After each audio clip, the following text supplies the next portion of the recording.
Ya, Assalamualaikum warahmatullahi wabarakatuh. Adik-adik, kita berjumpa kembali di mata kuliah data mining ya. Salawat serta salam semoga tercurahkan kepada junjungan kita Nabi Muhammad Shallallahu Alaihi Wasallam ya. Dan semoga di bulan Ramadan ini kita semakin meningkat amal ibadah kita ya. Baik, kali ini kita akan membahas mengenai proses-proses dan kualitas dari model klasifikasi ya. Setelah di pertemuan selanjutnya kita sudah berhasil membentuk sebuah model klasifikasi ya di pertemuan sebelumnya ya. Kita sudah melakukan preprocessing data, lalu kita sudah membentuk bagaimana membentuk sebuah model klasifikasi ya. Nah, sekarang kita akan belajar adik-adik ya tentang apa aja sih proses-proses dari klasifikasi itu ya dan kualitasnya seperti apa. Oke ya. Nah, data mining itu ada bermacam-macam ada ya. Ada clustering ya, ada asosiasi, ada klasifikasi, ada prediksi, bahkan nanti ada outlier detection dan lain-lain ya. Nah, yang kita akan bahas di sini adalah tentang prediksi. Klasifikasi ya. Nah, ini merupakan supervised data mining. Jadi ya, karena kalau supervised itu seperti yang kita pelajari di pertemuan pertama, kalau supervised itu isinya adalah kita itu membentuk model dulu ya, baru diuji. Kecuali yang non supervised. Kalau yang non supervised kan tanpa langsung ya, data dimasukkan langsung keluar hasil. Tapi kalau yang supervised, kita harus membentuk mentraining data dulu. Setelah membentuk model, baru datanya itu divalidasi ya. Oke, nah sekarang kita ke klasifikasi dulu ya. Nah, ini prosesnya apa aja ya? Proses dari klasifikasi. Nah, proses dari klasifikasi yang pertama adalah langkah yang pertama itu kita melakukan split data ya. Yaitu kita memisahkan dataset yang kita punya itu kita pisahkan menjadi dua bagian ya. Yang pertama adalah kita menggunakan training set ya, dan juga kita menggunakan test set ya. Nah, training set itu digunakan untuk membentuk model. Jadi dataset tadi dibagi menjadi dua data, training set sama test set. Kalau training set itu digunakan untuk membentuk model. Setelah modelnya terbentuk, baru kita gunakan test setnya untuk melakukan akurasi ya. Nah, ini contohnya seperti ini adik ya.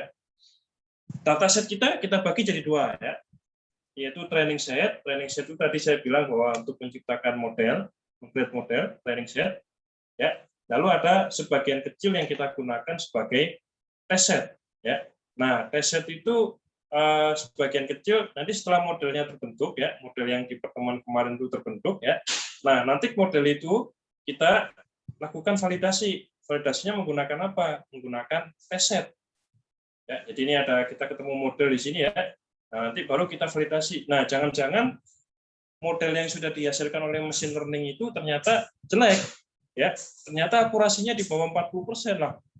Wah, itu prediksi apa tuh ya? Di bawah 40% ya. Yang paling bagus sih kalau bisa di atasnya 75%. Itu udah machine learning yang sudah sangat bagus ya. Nah, seperti itu ada deh ya. Nah, ini dari training set ya, dengan machine learning membentuk model, baru kita validasi dengan test set. Jadi langkah pertama itu adalah kita pisahkan dulu nih dataset kita menjadi dua bagian, yaitu training set untuk membentuk model sama test set yang nanti di bagian selanjutnya setelah model terbentuk kita lakukan untuk melakukan proses validasi ya. Nah, itu adalah tentang proses-proses dari klasifikasi ya. Oke, nah nanti setelah itu kalau keakuratannya 82% baru si model tadi bisa kita gunakan untuk prediksi selanjutnya ya. Misalnya keakuratannya tadi 20%, pasti ada error, pasti. Kalau saya bilang ada error, pasti ada error ya. Nah, nanti kalau sudah di atas kira-kira 85%, oke deh ya, sudah dianggap dia itu bisa digunakan untuk prediksi. Kurang dari itu boleh juga, terserah adik ya. Kalau itunya terserah adik berapa keakuratannya ya. Oke, nah selanjutnya kita lanjutkan lagi ya adik. Oke ya. Nah, saya akan langsung dulu ke rapid manner ya. Saya skip dulu ya. Baik, saya akan langsung ke rapid manner. Ya, saya sudah siapin rapid manner-nya.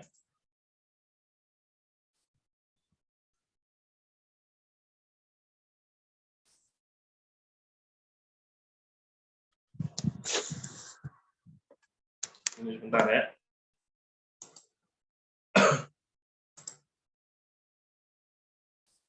Oke ya, ini udah ada dokumennya udah keluar.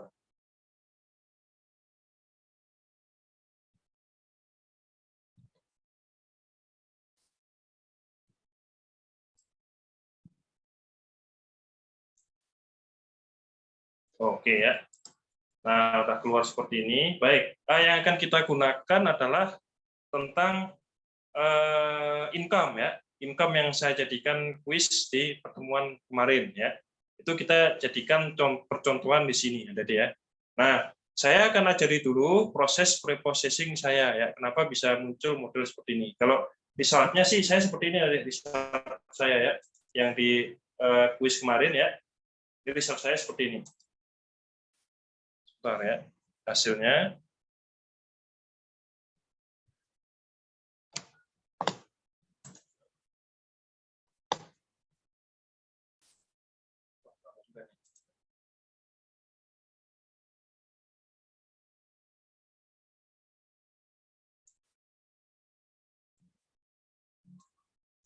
Oke, nah result saya seperti ini tadi ya.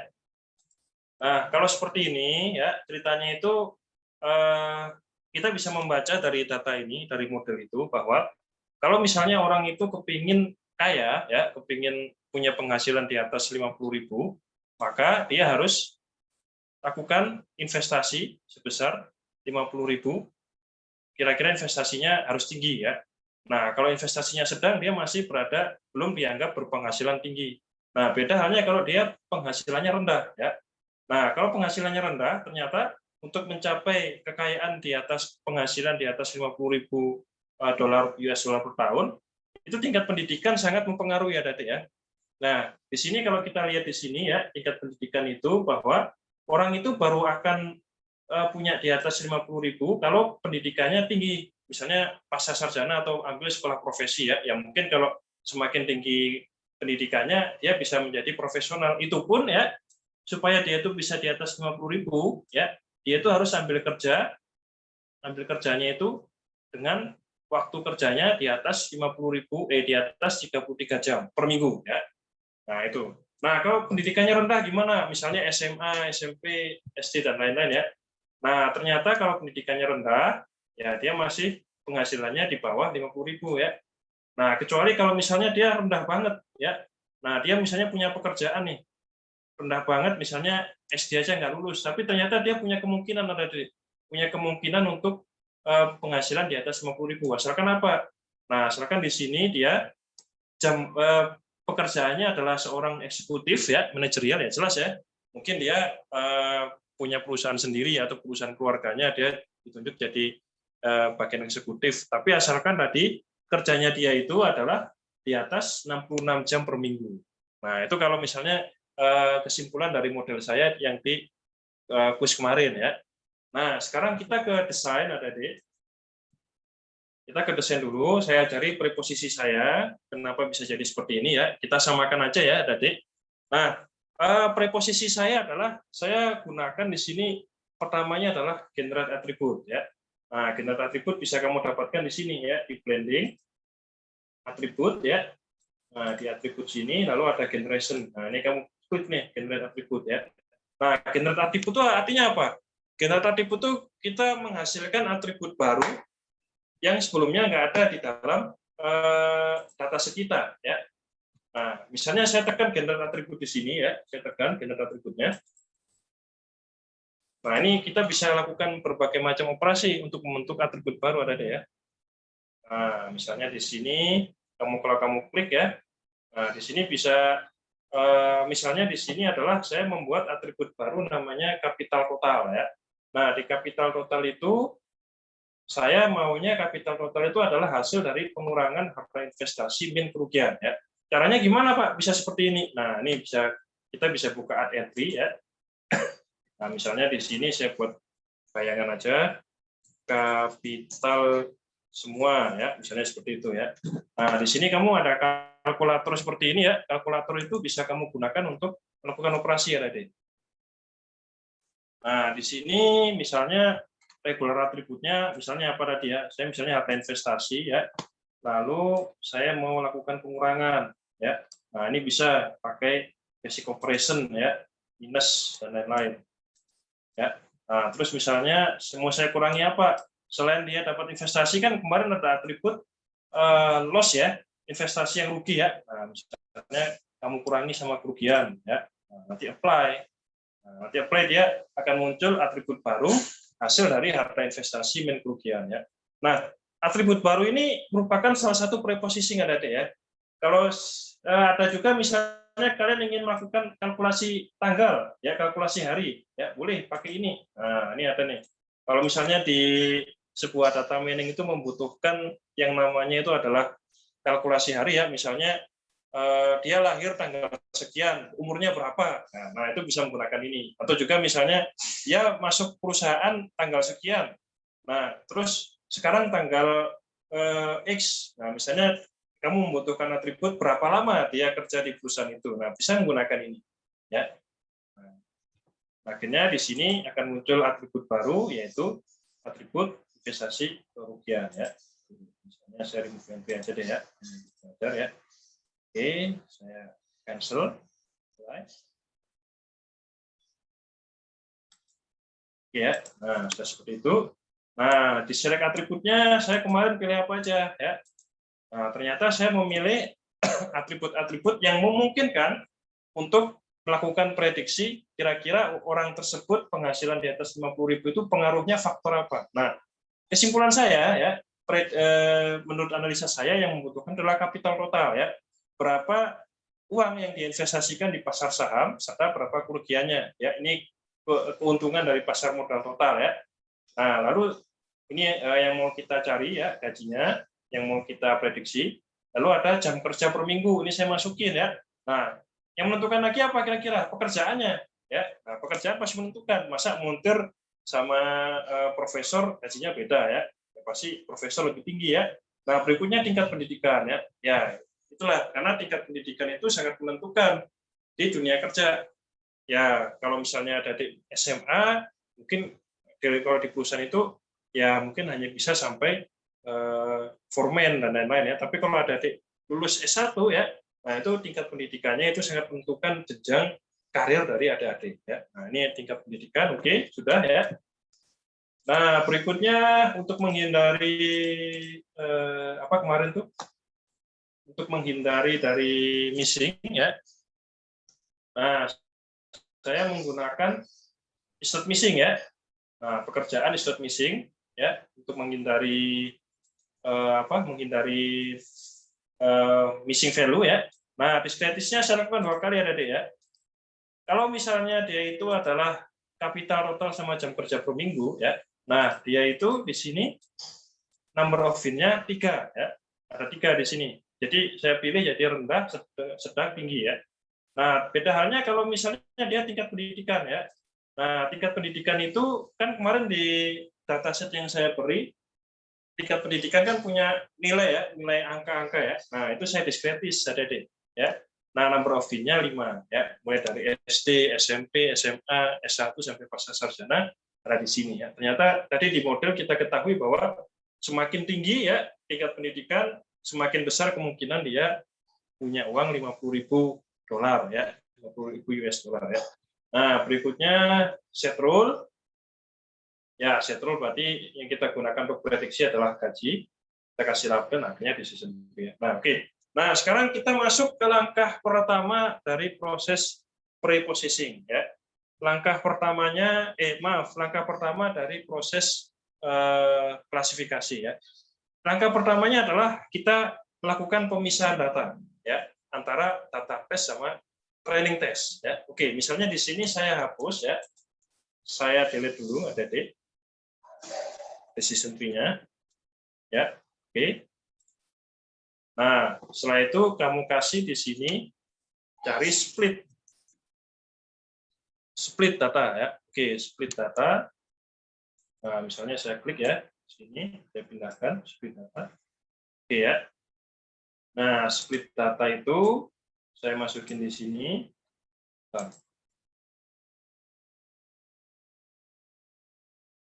Oke, ya. Nah, dari split data ini saya kasih di sini, ya. Nah, kita klik sekarang Adik ya, split data ini. Nah, tadi saya gunakan apa Adik ya? Split data itu kita ingin memisahkan antara training test sama training set ya, sama data set. Training set itu untuk membentuk model, lalu test set itu untuk menguji dari model tersebut ya. Nah, misalnya di sini untuk training setnya saya gunakan aja 80% ya. Nah, kalau training set itu harus lebih banyak daripada test set Adik ya. Nah, untuk membentuk model itu harus banyak, jangan kebalik. Jangan test setnya justru kalian banyakin ya. Yang justru lebih banyak seharusnya adalah training ya. Tes itu hanya untuk menguji. Nah, berikutnya saya tambahkan lagi ya. Ini 80%, oke. 80% ya. Nah, yang ini di sini 20. Oh, mungkin seperti ini ya, 0,2. Ini 0,8. Oke ya. Nah, seperti ini ya tadi ya. Jadi ini adalah bagian untuk yang training untuk membentuk model. Nah, ini adalah bagian untuk tes setnya, untuk validasi ya. Oke, misalnya saya add dulu. Oke ya, saya klik OK. Nah, setelah itu saya gunakan di sini saya cari proses lain yaitu store ya.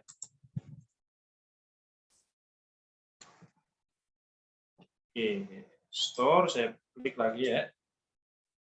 Nah, di store ini misalnya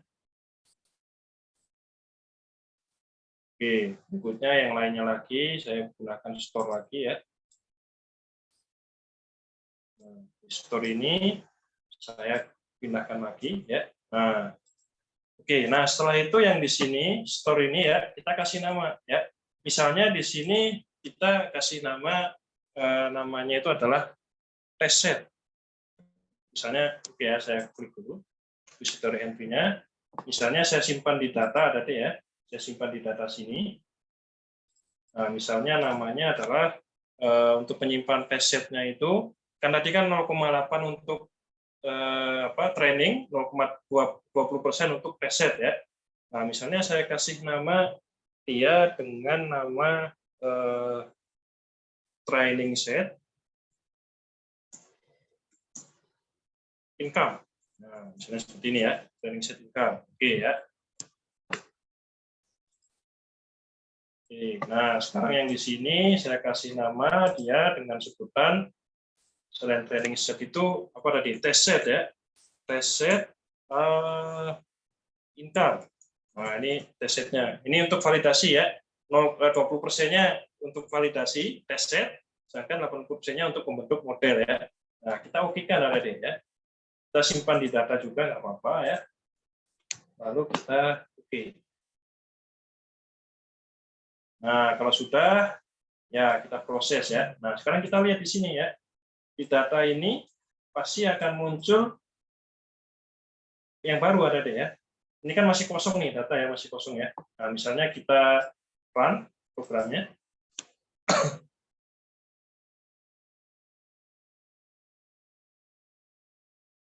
Nah, akhirnya di sini sudah muncul test set income sama training set income ya. Nah, ini kita sudah masuk langkah pertama dari klasifikasi, yaitu melakukan split data ya, test set income sama training set income ya. Oke.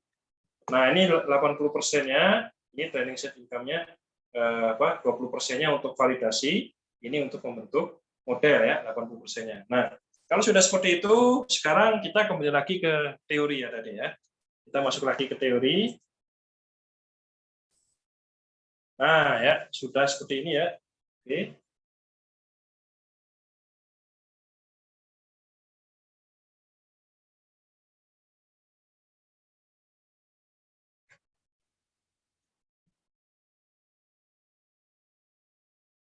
Oke, sebentar ya. Nah, oke ya. Ya, saya beritahu dulu ya bahwa ramalan versus prediksi ya. Klasifikasi dan prediksi itu bukan ilmu nujum ya. Kalau ilmu nujum itu berasal dari setan yang mencuri kabar dari langit ya, musyrik dan diharamkan dalam Islam. Karena yang mengetahui takdir manusia itu dan hal gaib hanya Allah Subhanahu wa taala ya.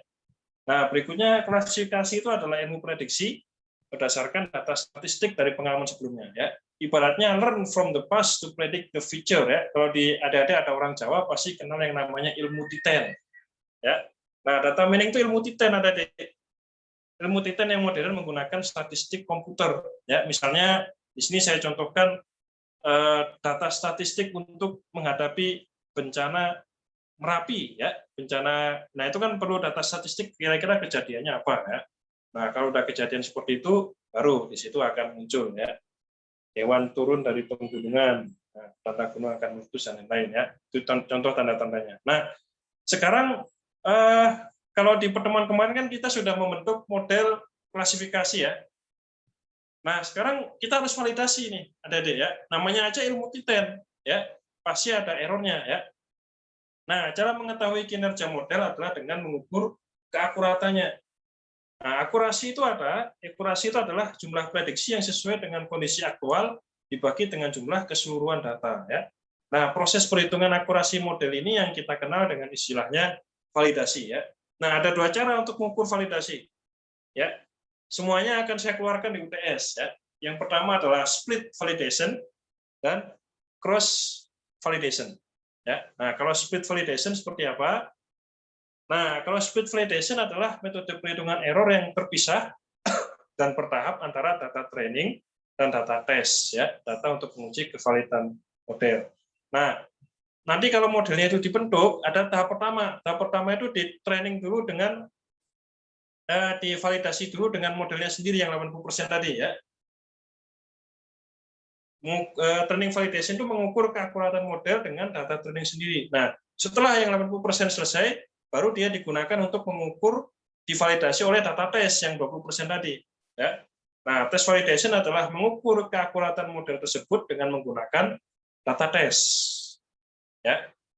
Jadi yang divalidasi dengan data training dulu, kalau sudah selesai baru divalidasi dengan data tes. Ini ada training validation sama test validation ya.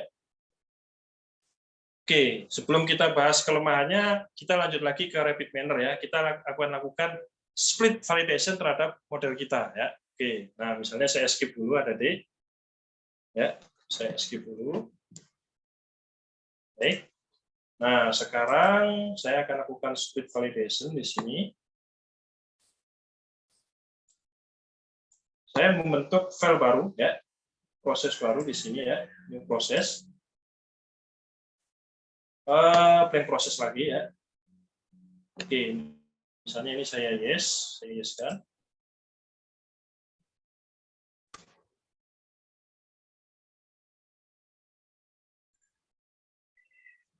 Baik, nah sekarang kalau sudah ya, kita retrieve lagi nih, test set income dan lain-lain ya. Kita retrieve lagi, yang training set dulu ya, ini kan buat validasi nih. Nah, kita bentuk ini, training set dulu. Nah, setelah itu kita buat model ya, model klasifikasinya. Nah, misalnya saya gunakan aja tree. Oke, decision tree. Mana kemarin ya, model. Saya pakai di sini modeling, prediktif ya, trees, decision tree. Nah, ya saya masukin di sini ya. Oke ya. Nah, kita coba cek nih, kira-kira model yang dihasilkan dengan menggunakan 80% dari dataset kemarin berapa ya? Oke, misalnya saya run dulu, adik-adik.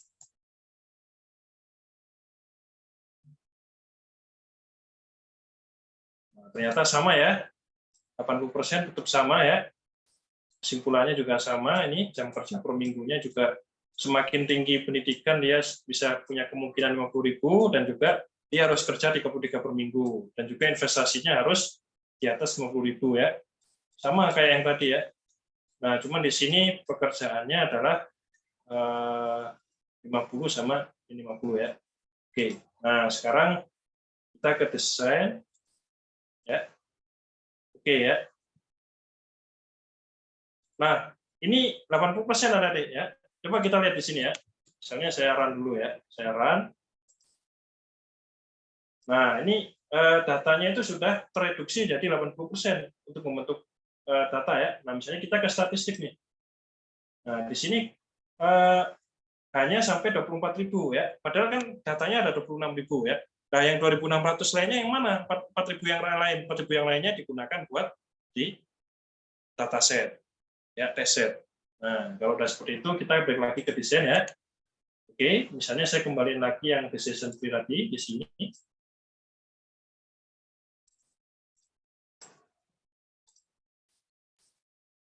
Kembaliin dulu ya. Nah, sekarang kita lakukan validasi ya nanti ya. Kita lakukan validasi.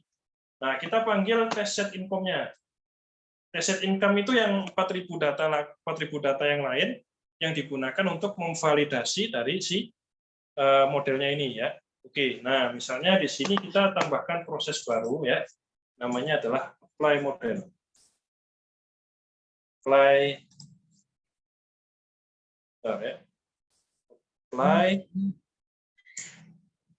model. Oke ya, ini ada apply model di sini. Dia ada di scoring ya, kita gunakan ini untuk melakukan pengetesan. Oke, misalnya saya sambungkan lagi di sini.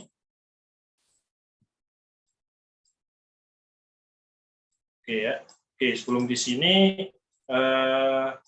untuk mencari hasilnya kita buat performance ya. Kita cari yang namanya adalah performance. Performance. Oke ya, ini ada. Nah, performance ini untuk mengetahui kira-kira validasi dari server tersebut ya. Oke, misalnya di sini. Nah, ini kan sudah membentuk model ada deh ya. Nah, tadi kan saya bilang ini kan hanya untuk membentuk model. Nah, untuk memvalidasinya kita sambungkan dia dengan test set yang 20% tadi ya. Nah, ini test setnya kita gabungkan ke sini. Ini 80% untuk membentuk model ya, 20% untuk test set. Jangan kebalik. Jangan kamu membentuk model dari 20% data ya. Ya salah ya. Test set itu hanya 20% ya. Apakah selalu 80%, 20%, Pak? Nggak mesti ya. Ya bisa aja 75% atau test setnya cuma 25%, atau mungkin kalau kamu kepingin berkualitas ya 90% untuk training set, 10% untuk ini, untuk test set ya. Nah, misalnya kalau ini sih saya contohnya 80% untuk training set, 20% untuk test set ya. Oke, nah kalau sudah ya sekarang kita performanya udah ya di result. Nah, untuk mengetahui hasil dari sini ya. Oke, kita training dulu tadi ya. Kita lakukan split test dulu. Ini split test nih. Nanti ada lagi keyword cross validation ya. Oke, tunggu dulu ya. Dia lagi melakukan validasi.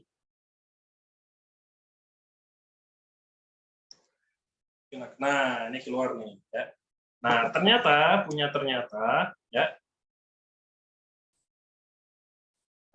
Akurasi saya ya, akurasi model saya yang tadi itu adalah sebanyak 77,23%. Ya lumayan lah ya.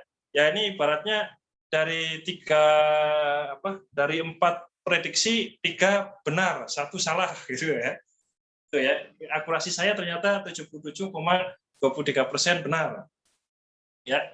Nah, apakah selalu begini Pak data mining? Selalu. Tapi ya akurasinya jangan terlalu jelek lah ya. Ya akurasinya jangan sampai di bawah 50 ya. Kalau di bawah 50 ya ngapain ada prediksi, orang salah semua ya. Nah, makanya di sini akurasinya 77,23%.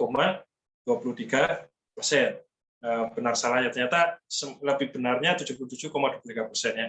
Nah, ini nanti apa Pak? Nanti saya jelaskan ya. Ada presisi ya, lalu ada recall itu apa? Nanti ada penjelasannya tadi ya. Oke, nah kalau sudah seperti itu tadi adalah kita lakukan split validation ya. Tapi ternyata ya pengetesan seperti ini punya kelemahan ada deh. Saya sebut aja dia punya kelemahan. Oke, misalnya ini saya save dulu ya. Saya save dulu, save proses. Saya kasih nama prosesnya adalah validasi income. Ya. Validasi income. Oke, local repository ya. Oke. Nah, ini udah tersimpan. Nah, sekarang cara pengetesan seperti ini ternyata punya kelemahan ada deh ya, kelemahan. Kelemahannya apa ya? Oke, saya kembali lagi ke teori ya. Tadi kita udah speed test ya. Tapi kita lakukan aja 2 kali speed test sama yang satunya ini yang akan saya jelaskan ya. Oke, nah kelemahannya adalah split validation ya. Oke, kelemahannya dari split validation itu apa ya? Kelemahannya adalah split validation itu berdasarkan pada teknik sampling hanya sekali saja, ya, hanya sekali saja, ya. Tes error yang dihasilkan bisa jadi kurang mewakili akurasi model. Ya kenapa? Karena 80% tadi, ya, 20%. Apalagi jika sampel acak yang dipilih tidak terlalu acak.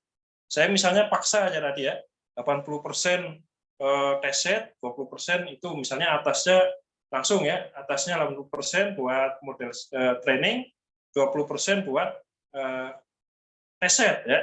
Nah, ada kemungkinan data uji terlalu mudah bagi model ya. Nah, bagaimana jika data tes yang digunakan samplingnya dirubah ya? Kalau misalnya saya rubah nih samplingnya tadi ya, misalnya test setnya bukan yang bagian bawah, misalnya bagian atas, atau misalnya test setnya saya taruh di bagian tengah, test setnya misalnya saya taruh di bagian keempat, bagian yang lain ya, di antara 26.000 data itu ya. Mungkinkah model akan tetap akurat? Ya nggak tahu ya. Kita nggak tahu model apakah akan tetap akurat. Ya kalau tadi sih saya langsung kasar aja, 20% ada di bawah. Bagian yang terakhir-terakhir saya jadikan 20%-nya, seperlimanya itu jadi buat validasi ya, 80%-nya buat mencari training ya. Nah, bagaimana kalau misalnya saya gunakan 20% yang bagian atas? Apakah modelnya akan berubah? Apakah akurasinya juga akan tetap 77,2% tadi ya?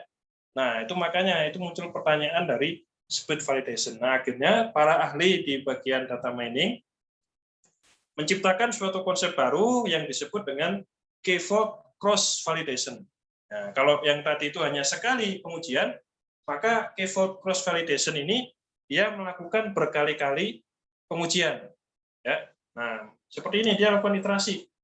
Nah, misalnya tadi kan misalnya saya ambil contoh tadi 80% buat model, 20% buat validasi ya. Nah, dia awalnya si k-fold ini dia lakukan seperti ini tadi. Iterasi di sini oke ya, dihitung ternyata akurasinya 80%. Nah, sekarang coba nih yang jadi validation subsetnya, test setnya agak ke tengah ya.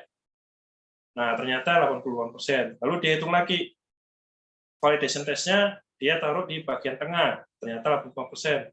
Sampai semua data ya itu pernah sempat kejadian menjadi buat dataset ya. Kalau tadi kan cuma di bagian akhir aja ya yang split test ya. Nah, kalau yang effort ini dia lakukan terus pengujian berulang-ulang dengan cara si test setnya itu diubah-ubah dari yang atas agak ke tengah, terus agak ke bawah sampai ke bawah ya, sampai semua dataset itu pernah memiliki pengalaman menjadi dataset. Nah, di setiap iterasi pasti punya validasi yang berbeda-beda.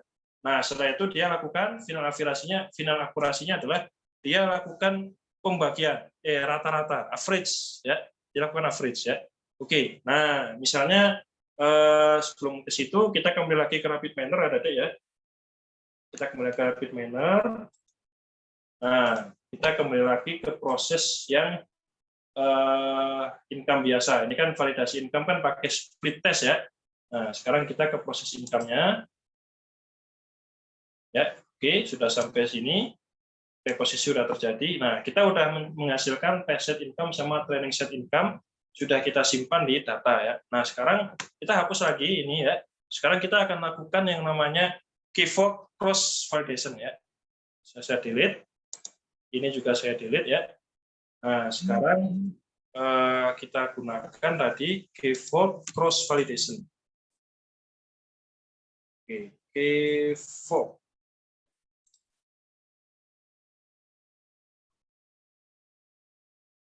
K-fold cross validation. Nah, ini ya. Ini ada cross validation udah kita bawa ke sini. Ya. Oke.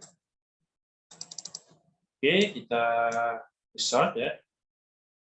Oke, ini langsung performanya ya. Ini kita cari yang ke performanya di sini. Ini ya. Nah, kalau sudah kita klik ini ya, kita atur dulu. Nah, ini misalnya berapa kali iterasi yang mau kamu pakai. Karena tadi saya itu split datanya adalah 80% buat mode training ya, 20% buat buat test set ya. Nah, akhirnya di sini berarti kan 20% ya. 20%, 100% bagi 20 berapa? 5. Oke, saya masukin 5 di sini. Ya, saya masukin 5. Nah, setelah itu kita ukur di sini tadi cross validation-nya. Ya, kita klik lagi ya. Nah, dia akan muncul seperti ini. Nah, misalnya yang mau kita pilih tadi apa ya? Algoritmanya. Misalnya algoritmanya kita decision tree ya. Oke, kita bawa lagi di sini ya. Nah, kita masukkan di sini decision tree-nya. Kalau sudah, kita ke mode. Nah, sekarang kita ke testingnya ya.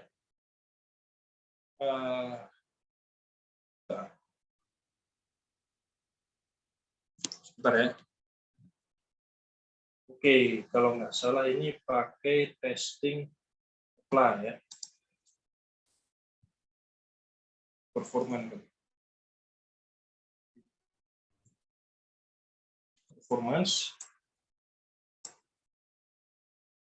Ya, kita bawa ke sini, hasilnya nanti kita bawa ke sini ya.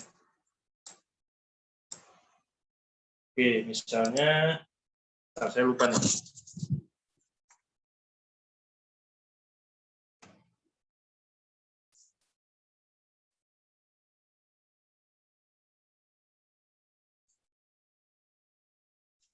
Sebentar ya.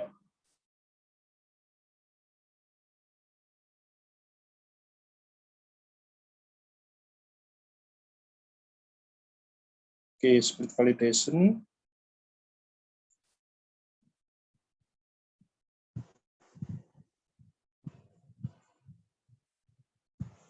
Oke, apply model ya. Nah, ini ada apply model di sini. Saya buat apply model ya.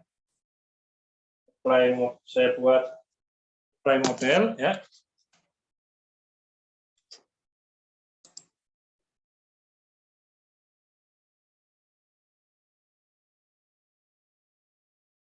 Saya buat apply model di sini.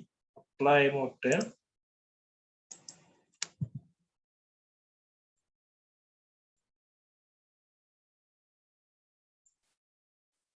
Oke, apply model buat scoring ya. Saya masukin ke sini ada di. Nah, ini modulus. Oke, misalnya seperti ini ya, performance dan lain-lainnya ya. Nah, keyword ini akan melakukan iterasi selama berkali-kali ya, yaitu sebanyak 5 kali ya. Kalau kita balik lagi ke sini ya, dia kan 5 kali di sini ya, 5 kali. Nah, yang dia gunakan adalah decision tree, apply model, performance ya. Oke, ini belum.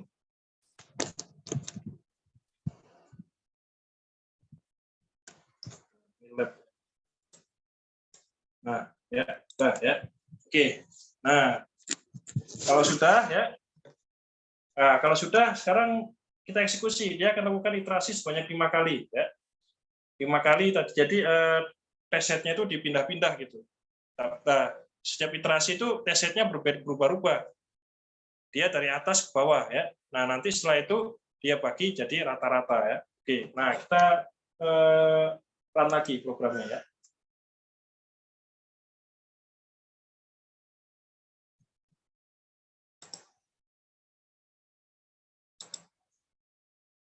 Oke, apa nih tadi?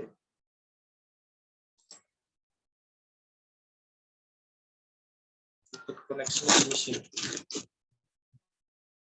Oh ya, ini lupa nih. Ini kalian hubungkan ini dengan ini ya. Nah, ya, saya lupa ya.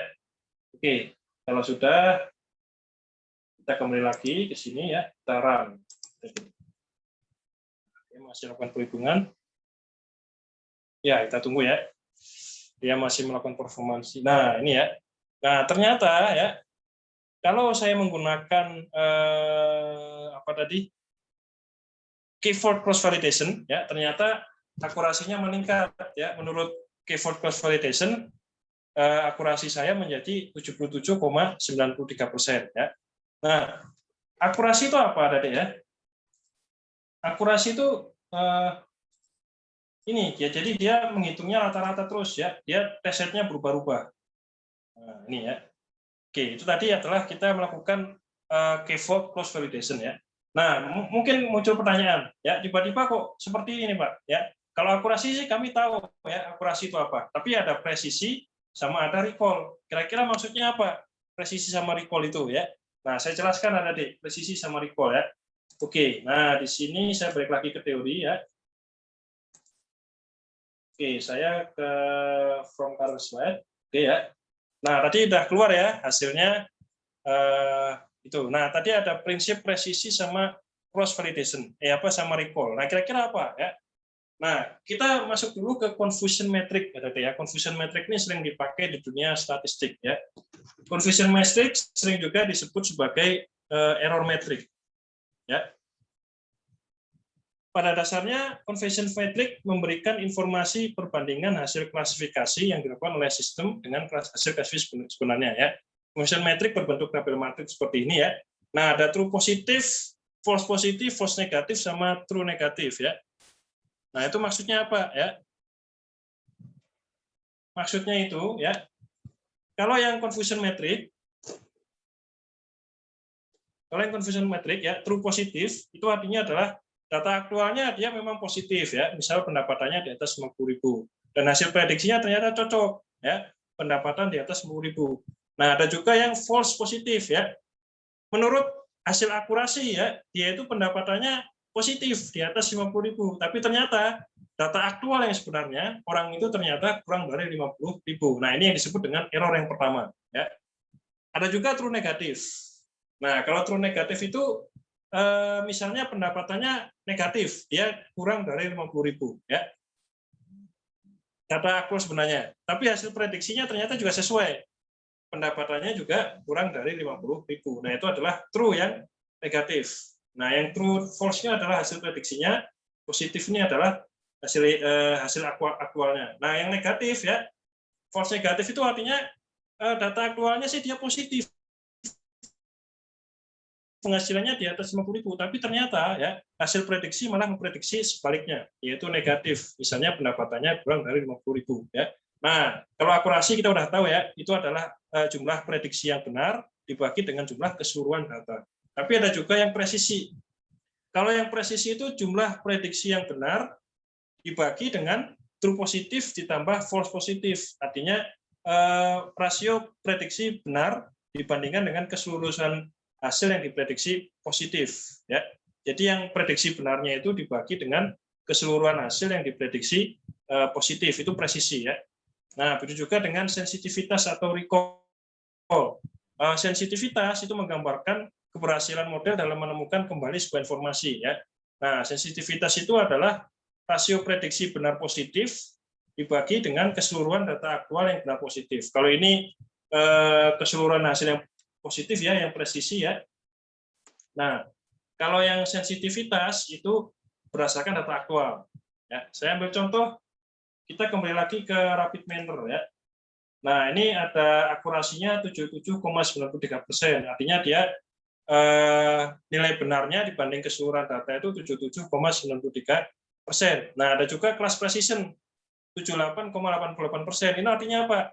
Artinya model tadi memprediksi orang yang dia kurang 50.000 ya, dengan data prediksi yang mengatakan dia itu kurang dari 50.000, yang benar itu ada 78,88%.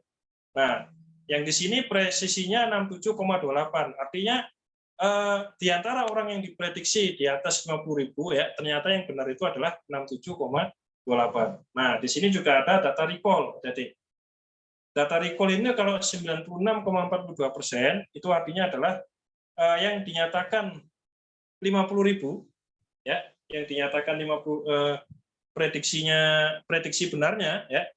Prediksi benarnya sesuai dengan yang kurang dari 50.000 ya. Itu data aktual 50.000 itu memprediksinya 96,42%. Nah, yang di sini ya, itu artinya adalah dari prediksi model itu kebenaran model itu memprediksi orang yang di atas 50.000 ya, itu ternyata dia itu dibandingkan dengan data keseluruhan yang memang di atas 50.000 itu hanya 22,17%. Tapi yang kita lihat ini ada ya akurasinya 77,93%. Nah, itu ya ada Nah, itu tadi adalah confusion metric ya. Oke. Itu saja dari saya untuk pertemuan kali ini tentang validasi dari sebuah model ya. Baik, nanti berikutnya kita akan belajar algoritma-algoritma yang bisa digunakan untuk di machine learning ya. Satu dari saya ya. Oke, untuk penutup ya.